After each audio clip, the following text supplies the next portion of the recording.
আমার প্রিয়জনেরা, প্রভু যীশু খ্রিস্টের নামে আপনাদের অভিবাদন জানাই। এটা হলো জৈতুন পাহাড়ের গেতসিমানি বাগানের এক অংশ থেকে।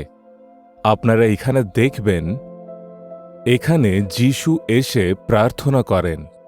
যীশু এখানে দুঃখার্ত হয়ে চোখের জল ফেলে ব্যাকুল হয়ে প্রার্থনা করেন। 3 জন শিষ্যকে নিজের সাথে নিয়ে গিয়ে তিনি তাদের কথা বলেছিলেন। তিনি বলেছিলেন তাদের মথি 26 পদে, এ কি 1 ঘণ্টাও কি আমার সঙ্গে জাগিয়ে থাকতে তোমাদের শক্তি হইল না? আজ প্রভু যীশু খ্রিস্ট আপনাদের জিজ্ঞাসা করতে চান, আমার পুত্র, আমার কন্যা, তুমি কি আমার সাথে 1 ঘণ্টা জেগে প্রার্থনা করতে পারবে? ঈশ্বর কি এভাবে জিজ্ঞাসা করবেন? যে সময়ে আমরা আমাদের রোগের জন্য, প্রয়োজনের জন্য, দুর্বলতার জন্য প্রার্থনা করি, ঈশ্বর আমাদের প্রার্থনা শুনে অদ্ভুত কার্য করেন। সেইভাবেই ঈশ্বরের হৃদয়ে এক বোঝা আছে। আগে হ্যাঁ, সমস্ত লোকেরা যারা যীশুখ্রিস্টকে জানে না, তাদের যীশুখ্রিস্টকে জানতে হবে। যারা অভিশাপের বন্ধনে, যীশুর কাছে আসতে হবে। যারা পাপের বন্ধনে নষ্ট হচ্ছে, তাদের যীশুকে জানতে হবে। তারা নরকে যাবে না, যীশুর কাছে তাদের আসতে হবে।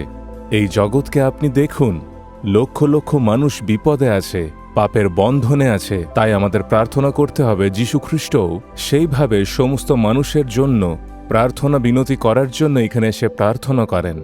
ঈশ্বরের জন্য আমরা কি 1 ঘণ্টাও প্রভুকে দিতে পারব না? ঈশ্বর আমাদের একদিনে 24 ঘণ্টা দিয়েছেন। সেই 24 ঘণ্টায় একবার প্রভুর কাছে এসে প্রার্থনা করতে হবে। আগে হ্যাঁ, প্রতিদিন ভোরে উঠে প্রভুর চরণে এসে এই জগতে যারা উদ্ধার পায়নি এবং পাপের বন্ধনে আছে আর অভিশাপের বন্ধনে আছে, তাদের মুক্তির জন্য প্রার্থনা করাও অনিবার্য। আপনি কি প্রার্থনা করবেন? শুধুমাত্র 1 ঘণ্টা ঈশ্বরের জন্য আপনি তো দিতেই পারেন। ঈশ্বর আপনার কাছে কি চান? শুধুমাত্র আপনার প্রার্থনা, আপনার বহুমূল্য সময়কে ঈশ্বর চান।